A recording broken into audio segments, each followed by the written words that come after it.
여야 최고의 파트너입니다. 주진우 라이브 공식 여야 대변인 두 분 모셨습니다. 박성준 더불어민주당 의원 어서 오세요. 네, 안녕하세요. 최영두 국민의힘 의원 어서 오세요. 네, 안녕하십니까. 네. 잘 계셨죠? 네. 토론은 합니까? 언제 잡혔습니까? 27일 하기로 안 했습니까? 그것도 또 아니다. 저 국민의힘에서는 30일로 했잖아요, 또. 그래. 날짜야 뭐 27일 수도 있고 28일 수도 있고 설 가까이에 사람들 가족끼리 모여 있을 때 하면 더 좋잖아요. 27일은 바쁠 텐데. 김희숙님께서 명절 연휴에 방송하면 정치적으로 이견 있는 형제들끼리 집안 싸움 납니다. 이런 얘기도 그것도 합니다. 감안해야겠네. 아, 그러네요. 감안해야겠네. 그런 거죠. 지난번에 여야가 설 연휴 전에 하자라고 얘기하지 않았습니까? 예. 설 연휴 전에 어떤 의미냐면 그렇죠. 여야의 후보가 토론을 통해서 국민 여러분께 소상히 알려주고 나는 이런 정책을 펼치겠다, 이런 정책을 펼치겠다라는 걸 알려주고 설 연휴 기간에 평가를 하는 거죠, 가족들이. 설날 밥상에서. 그러면 밥상에서 올려줘야 되는 거지. 지금 확정이 됐습니까, 그게? 아니요, 27일로 합의를 했다고 보도가 나왔는데 예, 방송 3사하고 이렇게 나왔는데 예. 국민의힘에서 아니다, 31일이 더 좋다. 그렇죠. 31일로 바꿔달라 이렇게 얘기를. 왜냐면은 사실은 우리는 지금 지역들 많이 선대위 발대식을 하고 있거든요. 지난주에 경남 했고 지금 서울 하고 있는데 그러면 중간에 딱 하루가 완전히 묶이는 셈 아닙니까? 그래서 이왕이면 31일은 이제 그때 설 연휴니까 연휴 시작하니까 어디 다닐 수도 없고 그러면 정말 또 설 연휴 전날이에요, 사실 그게. 네. 예. 날짜는 뭐 이제 그러니까 그건 뭐 날짜 문제죠. 날짜 문제. 보통 저도 이제 방송국에 있었지 않았습니까? 이제 그 협의가 들어오면 방송사에서 그 편성이라고 하는 게 되게 복잡해요. 예. 그래서 날짜를 방송 3사가 다 해야 될 거 아닙니까? 네. 그래서 일정을 조율을 하면 이제 여야의 그 협상단하고 협의를 하지 않겠습니까? 네. 그래서 27일로 아마 정해졌던 것 같아요. 설 연휴 전에 하자. 네. 설 연휴 전에 하자라고 여야가 워낙 협의를 했던 거고 그러니까 방송사에서 27일로 먼저 하자 이렇게 된 거 아니겠습니까? 그런데 저희는 뭐 상관없다고 했는데 국힘당에서 27일이 좀 어렵다고 얘기한 것 같아요. 국민의힘. 국민의힘. 국민당이라 부르겠습니다. 네. 그러면. 자, 31일이면 토요일부터 수요일까지 추석 연휴이기 때문에 설 연휴 중간입니다. 아무튼 토론은 열리는 거죠. 시청률이 그때 안 더 높겠습니까? 왜냐하면은 27일은 평일이고 네. 설 연휴 전에 바쁜 시간이기 때문에 몇 시에 한다 그런 거죠 지금? 아직 그것도 안 그 돼요. 시간도 시간도 아마 27일은 10시에서 12시 정도로 하자 이렇게 얘기했던 건 2시간 정도. 네. 그 프라임 타임 할 수 있기 때문에 아침 시간이나 뭐 오후 시간 이렇게 할 텐데 그 시청률이 그 시간대가 그게 많이 높지 않거든요. 밤에 하는 게 좋죠. 토론은 밤 그럼요. 10시에서 그렇다면은 2시까지. 설 편성이 되는 오히려 설 특집 편성이 되는 31일이 최적인 것 같은데. 그래요. 몇 시간 좋습니까, 최영도 의원? 뭐 시청률 높은 시간대가 좋죠. 그런데 예, 국민의힘에서는 10시는 너무 늦다. 밤 10시? 예, 6시에서 9시 사이 그러니까. 하자는 입장. 예. 근데 보통 그 열심히 방송사에 다 토론들이 있잖아요. 예. 100분 토론이 됐든 심야 토론이 됐든 토론을 왜 늦은 시간에 하겠습니까? 집중해서 볼 수 있는 시간을 만든다는 우리가 거니까. 이제 토론 잘하는 거 저는 뭐 보여주려고. 근데 오늘 그 이재명 후보님 그 얘기 하시지 않았어요. 언제든지 뭐 다 받겠다라고 얘기한 거니까. 네. 그래요. 그럼 실무직 정해지겠죠. 뭐. 국민의힘. 네. 국민의힘에서도 토론을 하겠다라고 하면 네. 언제 어디서든 이렇게 딱 아주 그냥 그럼 광폭 행보를 하셔서 그렇죠. 하면 되는 우리는 거죠. 시청률 높은 시간대가 좋습니다. 알겠습니다. 두 의원님 참 재밌어요. 근데 네. 정치권은 회의를 하겠다고 막 회의를 계속 하잖아요. 회의를 하자는 회의를. 그러면 토론을 항상 하자는 그 얘기를 토론을. 하잖아요. 여야가 회의를 하면 상당히 회의에 빠진다는 말이 있어요. 저도 엄청 회의적입니다. 네. 그래서 원래 약속된 날에 안 되는 경우가 많다라는 거. 이번 토론도 마찬가지네요. 지금 보니까. 네. 근데 그 설 밥상에 토론 안 지켰다 그러면 그게 큰 이슈가 될 텐데. 그러니까요. 네. 네, 그럴 리 있습니까? 네. 네. 박지원 지금 국정원장인데 네. 국회에 계실 때 그 얘기를 해가지고 왜 국회는 안 돌아갑니까? 왜 정치인들은 이 합의를 못합니까? 아니 국회가 일하는 데였습니까? 싸우는 데였어요. 얘기를 하시더라고요. 4911님께서 31일 양자토론 절대 반대합니다. 연휴는 가족들과 함께 조용히 보내고 싶다고요.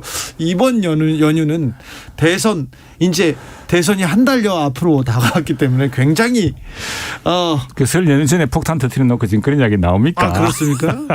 이영규님께서 토론 국민을 위해서 하는 건가 아닌가요? 국민들은 설 연휴 전에 보기 편합니다. 얘기했고요. 그러니까 우리나라 대선이 이제 언제 했냐면 우리 대선 일자를 한번 생각해 볼 필요가 있어요. 보통 12월에 하지 않습니까? 87년 민주화 체제 이후에는 네.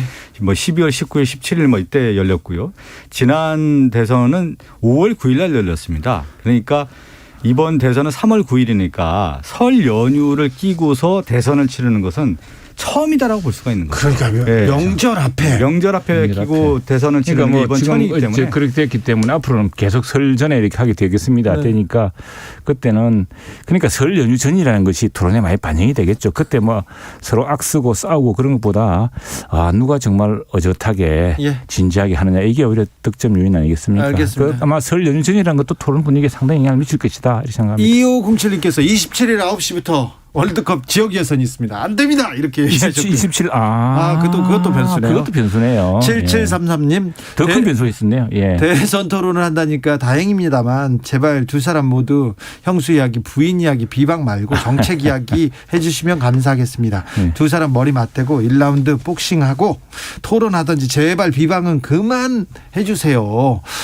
대통령이 된다고 나와서 격에 맞게 해주세요. 격에 맞는 정책 토론, 비전 토론이 될 것으로 보입니다. 네, 그렇게 기대하고 있습니다. 이번에는 그럴 수밖에 없을 겁니다. 네, 그렇죠. 여야의 이제 각 미디어 팀들이 있지 않겠어요. 네. 그렇게 이제 협의를 할 거고 특히 방송사 그렇죠. TV 토론팀에서는 네.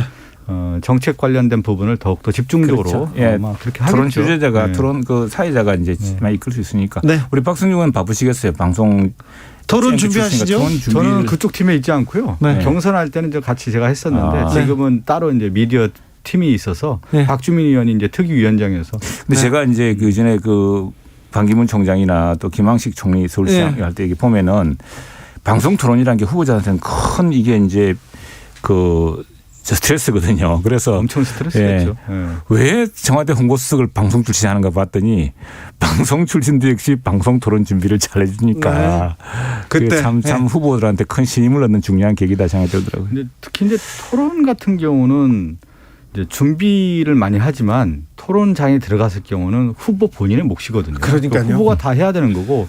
근데 TV 토론을 연구했던 많은 학자들이나 이제 그 얘기들을 들어보면 그 시청자들이 바라볼 때 보통 내용보다는 태도를 많이 보더라고요. 맞습니다. 예. 그래서 그 사람이 말 끊고. 얼만큼 진지하게 이 토론에 대해서 임하고 맞습니다. 또 국민을 생각하고 있는지 그런 내용인데 저는 이번에는 좀 토론에 대한 내용도 집중할 거라고 봅니다. 네. 왜 맞습니다. 그러냐면 과거에는 토론이 양자 토론이 사실 없었거든요. 없었죠. 예. 양자 토론이 처음 도입되는 게 이번 대선인 겁니다. 예. 그래서 아마 의미가 있을 것 같아요. 네, 양자 토론입니다. 도망갈 곳도 없어요. 네. 도망갈 것이 없죠. 김종현님께서 윤석열 후보 이번 토론에서 공약 읽기만 해도 90점은 먹고 갑니다 얘기합니다.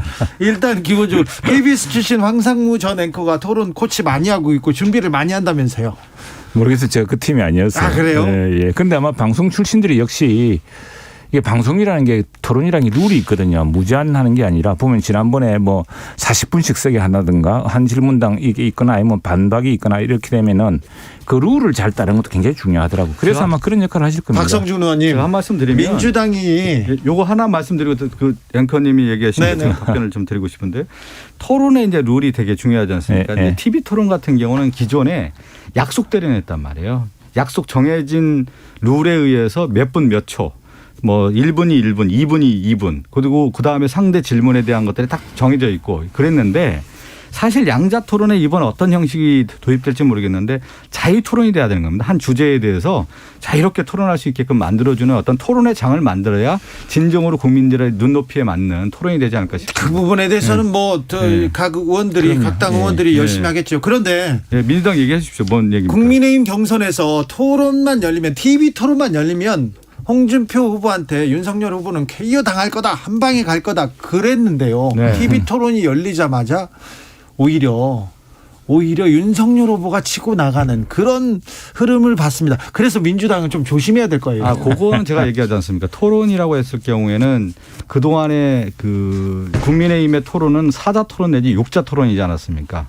쉴 수 있는 공간이 있고 준비할 수 있는 시간이 있었을 거예요. 그리고 약속 대련이기 때문에 충분히 대응과 방어를 할 수 있는 그런 시간이 주어졌는데 이번에는 양자 토론이란 말이에요. 그 누구도 지금까지 해보지 않은 양자 토론이기 때문에 그야말로 우리가 얘기하는 진검승부가 펼쳐지는 거고 거기에 룰이 있다고 하면 자유 토론이라는 룰을 넣었을 경우에 이제 후보 간에 정말로 어떤 분이 준비된 후보인지를 알 수 있는 그런 장이 되지 않을까 싶습니다. 좀 다르다는 거예요. 지금 제가 주 앵커님이 질문한 내용 중에 제가 이해한 게 뭐냐면 룰 자체가 바뀌었다. 환경이 바뀌었다라는 거예요. 그래서 예전에 미국 대통령 선거 때 보면은 제가 특파원 때 보니까 이런 걸 물어봅니다. 당신은 누구랑 같이 저녁 식사를 하고 싶습니까? 그게 굉장히 똑똑한 당시에 빌 클린턴 부통령이 누구였죠? 그 기후 운동 하시던 분. 엘고가 뭐 아주 그 말도 잘하고 똑똑했거든요. 그렇죠. 예. 조지 부시는 돌아온 탕아 비슷해가지고 네. 말도 잘 모르고 뭐 범벅거린 것 같고 해서 그렇죠. 그랬는데 사람들을 물어보면 뜻밖의 조지 부시랑 저녁을 먹고 싶다 이런 사람들이 훨씬 많았어요. 그 뭐 이런 미국 큰 매체에서 한번 인터뷰를 해봤는데 이게 뭐냐니까 호감도. 네. 특히나 이제 설 연휴 첫날 밤에 된다고 한다면은 가족끼리 저 호감도 같은 걸 하고 그래서 정책의 진지성 또 정책을 경청하거나 사람들이 기대하는 것은 대통령이 만물박사가 되어서 모든 것을 측정하는 그런 AI가 아니지 않습니까? 그렇다면은 정말 그 문제를 바라보는 진지한 시선이라든가 또 그걸 포용하는 능력이라든가 이런 게 이제 중요할 텐데 그날은 특히 이제 설 연휴 가족들이 보는 것이기 때문에 그런 태도가 참 중요할 것 생각하고 이런 예가 있습니다. 전에 정몽준 노무현 단일화 때 1대1 토론을 했는데 그때 제가 민주당 관계자한테 들은 이야기에 따르면은 그때는 민주당 관계자들이 노무현 후보 말 잘하지 않습니까? 저 주세요 그랬대요. 정몽준 후보한테 저 주시고 말씀 많이 들어주시라고. 그래서 그날 토론은 정몽준 후보가 일방적으로 이기는 것처럼 보였답니다. 그래서 정몽준 후보 캠프는 이겼다고 했는데 여론조사는 노무현 후보가 앞선 걸로 나왔죠. 말하자면 그런 토론의 미묘한 점이 있어서 잘 반영해야 될 겁니다. 처음에 얘기한 것처럼 이제 그 미국 대선 토론했을 경우 이제 태도를 되게 중요시 여기더라 이렇게 얘기하는데 우리나라 유권자들의 성향이 어떤 거냐면 우리나라가 그동안에 보면 이제 문민 통치에 대한 것들이 있지 않습니까? 그래서 지적 능력이라든가 그 능력에 대한 것들을 되게 우유를 여겨요. 그래서 TV 토론에서 어느 정도의 수준이 되지 않았을 경우에는 실질적으로 유권자의 판단이라고 할 경우는 상당히 냉혹할 거라는 거예요. 그러니까 미국의 유권자 심리와 한국의 유권자 심리는 전혀 다른 거고요. 그래서 우리나라 같은 경우 지금 양자 토론 제가 얘기했듯이 진정으로 누가 더 실력 있고 준비가 된 후보인지에 대한 판가름이 있을 거라고 봅니다. 윤석열 후보와 저녁을 먹고 싶습니까? 아니면 이재명 후보와 먹고 싶습니까? 참 그렇죠. 이거는 또 그 인상을 정해주는 중요한 토론이 될 것이다 생각합니다. 최영두 의원님이 윤석열 후보가 저녁을 드셨을지 모르겠지만 저는 이재명 후보가 저녁을 좀 몇 번 먹었는데요. 편안합니다. 네. 아주 얘기를 잘 들어주는 분이고 네. 그거는 저만이 아니라 민주당의 공통적인 의원들의 생각입니다. 이재명 후보님하고 저녁 먹었던 분들은 참 편안하고 소탈하다는 것을. 그런데 왜 가족들한테 그렇게 난폭한 욕설을 하셨을까? 최영두 의원님 뒤끝이 안 좋으셔요. 항상. 7617 여기서 그 주제가 아니지 않습니까? 알겠어요. 7617님께서 저녁 시간대는 피해야 합니다. 저녁 시간대 안 하면 언제 해요? 밥상머리에서 숟가락이 날아다니거든요. 맞아요. 조심해야지 맞습니다. 아무튼 시청률은 엄청나게 많이 나올 것 같습니다. 관심은 집중됐었는데 자 시청률 엄청나게 나왔던 김건희 7시간 통화 내용 공개 이 공개가 된 이후에 국민의힘 분위기는 어떻습니까? 솔직히 최영도 의원님. 그 어느 이제 방송인이 총평을 했지 않습니까? 태산명동 서일필 태산을 움직일 것처럼 떠들썩하더니 쥐 한 마리였다라는 이제 이런 이야기인데 뭐 저희들로서는 우선 이 사태가 굉장히 불행한 사태라 생각을 합니다. 사적 통화 내용을 제가 지난번 금요일날도 했지만 이게 이제 제가 보니까 쟤뿐 아니라 조국 전 장관이 전에 임성근 부장판사가 대법원장과의 통화 내용을 대화 내용을 녹음해가지고 그걸 언론에 공개한 행위를 가지고서 뭐라 그랬냐면은 이거 미국에서는 불법이다. 아이폰이 안 된 이유다. 저랑 똑같은 이야기를 이해를 했더라고요. 근데 이제 우선에 사적 통화 내용을 가지고 이렇게 할 수 있는 것이냐. 또 하나 두 번째는 그게 이제 뭐 유튜브라든가 이렇게 하면 다른 문제입니다. 그런데 지상파 국민의 공적 재산인 전파를 이용하는 데서 그렇게 선거에 특정한 후보에 결정적인 영향을 미칠 수 있는 사안을 그렇게 편파적으로 해도 되느냐라는 그런 중요한 쟁점이 있었는데 오히려 국민 여론은 좀 냉정하더라. 이런 게 저희들 대체적인 분위기입니다. 그 태산명동 뭐 서일필이라고 얘기를 했는데요. 모든 역사에서 일어나는 과정은 뭐냐면 나비의 조그만 몸짓이 태풍이 일어나는 겁니다. 그래서 모든 후보도 그렇고 어떤 사람의 이미지는 단순한 하나에서 이루어지는 것이 아니라 장시간의 긴 축적된 시간에 의해서 그 사람의 이미지가 형성되는 거거든요. 저는 김건희 씨의 7시간 관련된 이제 보도를 보고 이제 검증이 시작되는 거구나. 그러니까 그동안에 윤석열 후보나 김건희 씨는 누구도 잘 몰랐던 베일에 가려진 후보였단 말이에요. 네. 한꺼풀 벗겨지면서 김건희 씨에 대한 관련된 내용들이 이제 나오기 시작하는 건데 우리가 이제 어떤 사람에 대한 기대치가 있습니다. 이 정도 수준은 될 것이다라고 하는 생각이 있는데 제가 이제 감히 말씀드리는 건 김건희 씨에 대한 기대치가 워낙 좀 낮았던 것 같아요. 제가 볼 때는. 그런데 그 관련된 보도가 나오니까 이거는 보통 뭐 별거 아니네 이런 생각을 할 수 있지만 거기서부터 이제 시작인 것이다. 네. 그리고 또 하나가 제일 중요한 게 언어라고 하는 부분에 대한 설명들이 나오지 않습니까? 자기가 한 말들이 나오기 때문에 그 말들에 대한 언론의 또 다른 검증들이 이제 시작되는 것이죠. 김건희 씨가 육성으로 나왔던 내용들 그것이 진실인지 거짓인지에 대해서 또 다른 이제 언론이라든가 시민단체에서 검증들이 들어가는 거기 때문에 이제 시작이라고. 그래서 이 유튜브 저 취재했던 것이 실제로 기자인지 어떤지 모르겠습니다만 이 매체가 이 미디어가 했던 게 뭐냐면 이른바 줄리니 뭐니 동거설이니 이거 했던 데 아니었습니까? 그렇죠? 그리고 윤석열 네. 응징 취재를 계속하고 응징 방송을 지금껏 해오던 그렇죠. 그렇죠. 지금 얘기한 것은 열린공감 TV고요. 둘이 이제 같이 공모했다는 거 아닙니까? 지금 뭐 같이 방송 내용으로서 공모를 하고 했다는 건데 그렇지 막 그렇게 해서 이제 이렇게 했는데 뭐 우선에 그 대목들 같은 경우에 참 그것도 여성에 대한 굉장히 모욕적인 그걸 무슨 방송이라고 했는 것도 모르겠습니다만 그런 부분에 대한 이제 이야기가 다 있었지 않습니까? 근데 사실은 사생활이라는 거 우리 사적으로 대화한다는 거는 참 그거는 그 분위기 그리고 이게 지금 기자라고 처음에 이야기했다지만 보면은 나중에는 거의 정보원 또는 조력자를 자처를 합니다. 이분이 해가지고 그러니까 나중에 누님 동생처럼 막 나오지 않습니까? 그런 신뢰관계를 이제 일부러 만들고 또 가짜 기사도 쓰고 뭐 이랬다는 것인데 참 이게 정상적인 행위냐. 이게 정말 이런 사적 통화를 그렇게 미끼를 던져서 이렇게 해서 그게 그게 국민들의 판단이 있습니다. 여성이라고 이렇게 할 수 있느냐. 예. 지금 얘기한 것처럼 이제 언론이라고 하는 것이 지금은 과거에 이제 레거시 미디어도 있고 새로운 뉴 미디어들이 등장하지 않습니까? 거기에서 새로운 언론 접근법들이 이제 나오는 거고 또 취재 방식들이 나오는 건데 김건희 씨도 필요에 의해서 기자랑 얘기를 한 거겠죠. 네. 왜 그러냐면 필요치 않았다고 하면 얘기를 안 하는 거고 또 기자 입장에서는 또 필요에 의해서 서로 이제 접근을 해서 거기에 따라서 서로 이제 의견이 소통이 되는 가운데 정치적 현안에 대한 얘기들이 나오지 않습니까? 그러면 지금 대통령 후보가 지금에 있는 문제, 이 문제를 어떻게 인식하고 있는지가 드러나는 거고 김건희 씨가 과연 어떤 인물인지에 대해서 시청자들뿐만 아니라 많은 사람들이 궁금해하지 않습니까? 그 궁금증을 해결할 수 있는 알 권리 차원에서 보도가 됐다. 이렇게 좀 접근할 필요가 있는 대화라는 거죠. 측면이 중요한 네. 것이고 뭐 그런 식으로 할 것 같으면 사실 후보 부인끼리 공개 토론도 시켜봐야 될 것 같아요. 그것도 그런 얘기도 많이 나와요. 그거는 최영도 의원님 너무 앞서가시는 것 같습니다. 그런데 이제 이야기가 있는데 지금 사실 후보로 뽑는 이야기고 예. 그리고 이제 어떻게 보자면 이게 상당히 이제 취재윤리라는 게 있지 않습니까? 취재윤리. 지난번에 사실은 이른바 검언유착인가 뭐 있었죠. 검언유착 뭐죠? 네네. 뭐 채널A 기자였던 네. 것이 그건 이제 구속된 사람 범죄 피의자였죠. 피고인이었어. 구속된 사람이었죠. 그 사람 찾아가서 당신 뭐 이렇게 하면은 뭐 해주겠다라고 하죠. 그게 정상적인 취재입니까? 그 사람 그것 때문에 구속된 나중에는 무죄가 나왔는지 모르겠지만은 지금 이제 그런 식의 취재가 가능하냐. 근데 그걸 취재의 윤리를 할 수 있느냐는 문제인데 그건 변론입니다. 변론이고 네. 어쨌거나 굉장히 사적 대화인데 사적 대화에서 신뢰를 만들기 위해서 여러 가지 말하는 과정을 보면은 그건 참 정상적인 상황이 아니다. 좀 드려보면 최 의원님 참 이게 우리나라도 그렇고 모든 전 세계 이제 정치인이나 공인의 어려운 점이 뭐냐면 최 의원도 취재를 하셨잖아요. 공사의 영역이 구분이 잘 되지 않아요. 그러니까 우리가 얘기하는 사적 영역과 공적 영역이라고 하는 것들이 있는데 공인이 됐을 경우에 모든 취재의 대상이 되는 거예요.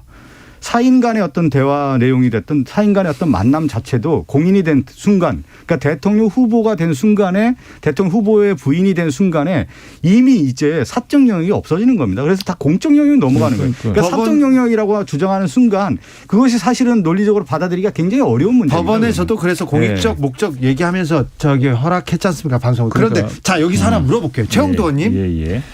자 김건희 씨 7시간 통화 공개했다. 그러면은 MBC가 이재명의 이재명의 욕설 파일도 틀어야 된다. 틀어야 됩니까? 틀어야 되죠. 틀어야 됩니까? 예, 왜냐하면 같은 논리라면은 자, 그 욕설 파일이 욕설했던 문제가 아니고 거기에서 그 터지는 분노 우리가 나도 다 듣진 않았지만 아니요. 띠 틀어야 됩니까? 그 왜 안 틉니까? 그러면 그거야말로 인성과 이 지도자 될 사람의 인성, 그 배우자 될 사람의 성품을 보여주는 중요한 이야기고 거기서 불가차를 내고 근데 이런 거 아닙니까? 지난번에 대통령이 아니 왜 원전 그 합니까? 한마디로 장관이 움직이고 뭐 원전 폐기결정이 이루어지고 뭐 해서 뭐 엄청난 나중에 감사원 감사까지 이제 감추려고 하는 일이 났던데 대통령이 그렇게 무서운 나라입니다. 우리나라는. 그 성질 부리고 하면 되겠습니까? 그것도 해야죠. 그 최영도 의원님 민주주의를 우리가 잘 살펴봐야 되는데 왜 민주주의에서 정당 민주주의, 후보의 선출 과정 이런 것들이 매우 중요하냐면 이 후보가 어떤 일을 해왔는지 선거를 통해서 검증을 하는 거예요. 그래서 이재명 후보는 성남시장과 경기도지사를 하면서 선택을 받은 거 아니겠습니까? 그리고 그 당시에 후보 검증을 통해서 여기까지 온 겁니다. 그러니까 그런데 이제 윤석열 후보나 윤석열 후보의 부인 김건희 씨는 정치 신입생이에요. 한 번도 검증을 받아본 적이 없단 말이에요. 그러니까 차원이 다른 겁니다. 그러니까 이재명 후보는 그동안의 정치적 과정을 통해서 검증이 다 된 것이죠. 네, 그렇게 봐야 되는 겁니다. 그 해경금 김씨 수사는 왜 검찰이 그래서 불기소했다가 지금 다시 이제 그 뭐 경찰에서 한다고 하는데 그건 왜 그렇게 시간을 끕니까? 해경금 김씨 사건 그거는. 그리고 또 하나 이제 오늘 사실 이 사태는 이렇게 하겠습니다. 그건 뭐 자 공정이라는 게 뭐냐면은 광준만 전북대 신문방송학과 명예교수가 이런 이야기를 했어요. 그 MBC가 선택적 공익을 했는데 그게 방송민주화냐 선택적 공익. 그러니까 공익이 좋다 이거야. 공익이 좋은데 그러면은 공익 가치가 매우 높은 대장동 사태 그만큼 열심히 취재했느냐 보도했느냐. 그리고 이른바 그 뭡니까 저 다른 어떤 사태 조국 사태에서도 그치 한쪽의 공익만 봤지 공정해 보았느냐. 예. 그 MBC가 아니어도 녹취록 방송은 어차피 다른 소셜 미디어를 통해서 이루어질 텐데 굳이 공영 방송이 지상파를 독점하는 방송이 두 개로 쪼개진 공론장의 한복판에 사실상 어느 한쪽을 드는 편드는 역할을 띄워드려야 했단 말이냐. 이것이 6년 전 MBC 기자들이 그토록 울부짖었던 방송 민주화이자 공영 방송의 존재 이유인지 되물었습니다. 아니 최 의원님 그 칼럼을 그렇게 이제 다 인용하는 건 참 좋은데요. 예. 선택적 칼럼인 거예요, 그것도요. 아니 왜 그러냐면 이 아이고, 보도에 대해서 그래 뭐 그렇게 또 하시면. 긍정적 효과에 대한 글도 다 있는 거 아니겠습니까? 그것을 인용하지 않고 지금 강준만 교수의 두 개로 그 칼럼 쪼개진 하나만 공론장에 이 아니, 공영 방송 최 의원님 이렇게 제 말씀 띄워드려야 되겠습니까? 듣고 자발적 수족처럼. 예? 선택적으로 그렇게 해서 인용한다라는 것은 그리고 강준만 교수가 그동안의 어떤 진보적 가치를 통해서 얼마나 많은 얘기를 했습니까? 그 가치에 대한 것은 얘기하지 않고 이 칼럼 한 부분을 가지고 이것을 다 그렇습니까? 국민들이 그렇게 생각하나요 지금? 아니 그러면 공익이라는 건 굉장히 균형. 그것이 말하자면 지난번에 지금 이재명 후보가 토론했던 아니 잠깐만요. 그러면 지금 아닙니까? 보면 김건희 씨 제가 웬만하면 참 김건희 씨 관련된 얘기를 안 하려고 참 자제를 하고 있는데 김건희 씨 관련된 그 녹취 파일에 뭐가 나오니까 선택적 기소에 대한 내용이 나오는 거 아니겠어요? 조국 전 장관과 관련된 정경심 교수와 관련된 부분에 대해서 이건 원래 해당된 사항이 아닌데 검찰 개혁과 관련된 부분이 있기 때문에 오히려 저항이 있었기 때문에 이 부분에 대해서 소송할 수밖에 없었다라는 내용이 나오는 거 아니겠습니까? 그게 뭐냐면 선택적 기소인 것이죠. 그러니까 뭐냐면 윤석열 총장과 김건희 씨와 관련된 부분이 김건희 씨가 오히려 검찰 관련된 부분에 대해서 전행을 한 거 아니냐라고 하는 그 말에 나오는 거 아니겠습니까? 그 전행이 됩니까? 그러면 오히려 이제 선택적 기소라는 말이 거기서 나오는 것이지 여기서 선택적 공익을 조립해서는 안 된다는 말씀입니다. 우리가 다른 주제를 있습니까? 선택하겠습니다. 네. 자, 선택적으로 우리가 우리 넘어가겠습니다. 아무튼 박 의원님은 이야 말로 가지고 말의 요리사야 보니까. 아니 그거 아닙니까 지금 선택적 공익 중요합니다. 자, 알겠습니다. 최영도 의원님. 네. 건진법사 나온 거는 조금 또 뼈 아프네요. 뼈 아파. 글쎄 그건 뭐 아니 이제 보통 이제 우리 내보면 민주당에 이제 이런 거예요. 갑자기 사슴을 말이라 그래놓고 네. 사슴을 말로 만들기 위해서 마구 말을 또 만들어냅니다. 아니, 그게 지록이 뭡니까? 아니, 건진법사가 아니 사슴입니까? 민주당도 네. 과거 선거할 때 보면 우리 선거를 하면은 많은 계층 수많은 계층 다 만납니다. 네. 무속인도 만나게 되고 다 만나게 돼 있습니다. 그런데 지금 이분이 문제는 뭐냐면 이제 근데 이런 겁니다. 이재명 후보가 며칠 전에 어디선가 이야기하시는 게 이거 보니까 말이야 무당이 샤만이라죠. 샤만이 전쟁을 결정하는 어느 무슨 영화가 생각나는데 영화를 그런 영화가 어디 있습니까? 난 궁예 영화를 보신 건지 모르겠지만은 현대 대통령이 어떻게 그렇게 결정합니까? 현대 대통령은 미국의 웨스팅호우 유행을 받아 그렇다지만 국가안보부 장관과 첩보위성으로 포착한 각종 정군을 가지고서 그 참모들 간에 아주 합리적 판단을 하는 것이지 그걸 갑자기 거기다 샤만이 들어오고 이런 식으로 자꾸 말을 만들어내시는데 아이고 가당차면 그리고 이마 빌딩 때부터 우리 캠프를 본 사람들이 많지 않습니까? 그게 문제인지 그렇습니까? 이제 이번에 그 법사 나온 걸 보니까요. 이제 권영세 위원장인가요? 그 네트워크 팀을 없애지 않았습니까? 그렇죠. 왜냐하면 아니, 제 말씀하고 좀 얘기 좀 해주세요. 그 네트워크 그 팀을 없앴다라는 것은 그 법사가 활동을 한 거죠. 건진 법사가 활동을 했다라는 거고. 그리고 실제 그 활동을 한 내역들이 보도를 통해 나오지 않았습니까? 그런데 저는 하나 놀란 게 있어요. 뭐냐면 저는 이재명 후보와 같이 캠프하면서 모셨을 때 이재명 후보를 제가 어깨를 만지다든가 허리를 만지다든가 만진 적이 없어요. 만질 수도 없는 거고. 저는 허리 만져봤는데. 그거는 이제 뭐냐면 이제 수행한다든가 이런 경우에 있어서 네. 후보에게 이렇게 누구를 소개할 때 어깨를 만지면서 소개한다든가 이런 경우는 상당히 좀 드문 일이에요. 굉장히 친한 사이겠죠. 김건희 씨 같은 경우에 언론 보도가 나오니까 머리를 이렇게 숙인다든가 손을 눌러가지고 후보의 부인을 그렇게 하기는 어려운 거거든요. 그 사람이 그렇게 했습니까? 아니 건진 법사가 한 건 아니고 그런 어떤 모습의 행태가 나왔을 때 후보나 후보 부인의 몸을 만들면서 이렇게 소개를 하는 경우가 상당히 드문 겁니다. 그러면 우리가 어떤 추측을 하게 되냐면 이 법사가 그 윤석열 후보와 상당히 가까운 사이거나 윤석열 후보가 상당히 정신적으로 의존하고 있다는 것을 암암리에 보여주는 거예요.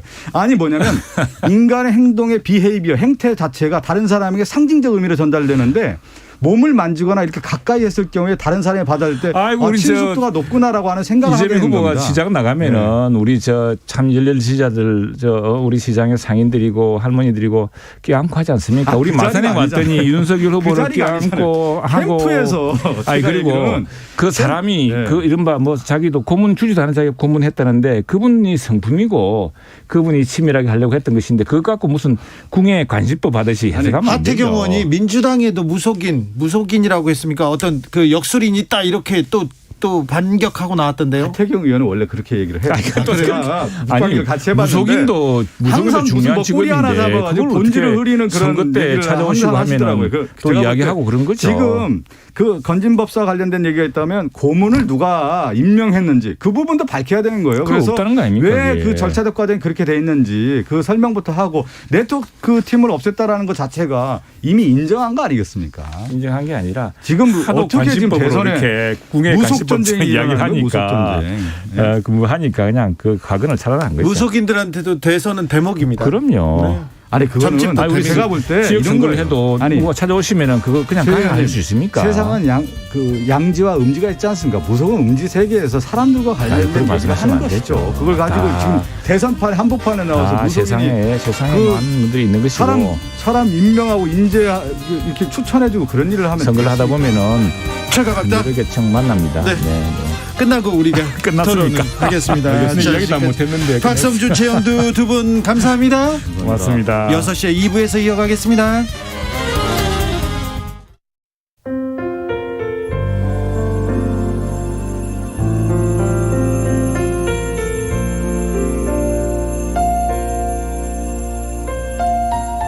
KBS 라디오 연중기획 희망충전 대한